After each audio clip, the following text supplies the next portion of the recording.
পর্দার হাসিখুশি চেহারা আর দুর্দান্ত অভিনয় দিয়ে কোটি মানুষের হৃদয় জয় করেছেন ভোজপুরি ও বলিউড তারকা রবি কিষান।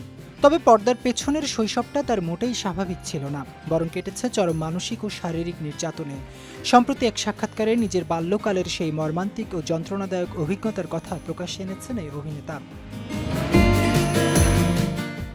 রবি কিষানের বাবা পেশায় ছিলেন পুরোহিত। বাবার অন্ধভক্তি নিয়ে প্রশ্ন তোলা এবং রামলীলায় দেবী সীতার চরিত্রে অভিনয় করার অপরাধে বাবার হাতে প্রতিনিয়ত নির্মম মারধরের শিকার হতে হতো এই ভোজপুরি সুপারস্টারকে।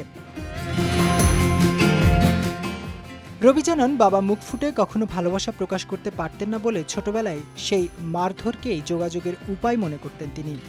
বাবা চেয়েছিলেন ছেলে চাষাবাদ বা দুধ বিক্রি করুক, কিন্তু নাচ গান বা অভিনয় কোনোভাবেই তার পছন্দ ছিল না। একদিন নির্যাতনের মাত্রা চরম আকার ধারণ করলে রবির মা তার হাতে ৫০০ টাকা গুঁজে দিয়ে বাড়ি ছেড়ে পালিয়ে যেতে বলেন, নয়তো বাবা তাকে মেরেই ফেলতেন।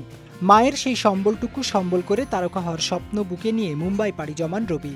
শুরুতে অনাহার ও অবর্ণনীয় কষ্টের দিন কাটলেও দীর্ঘ ৩৩ বছরের পরিশ্রমেই তিনি একজন সফল ও প্রতিষ্ঠিত তারকা হয়ে ওঠেন।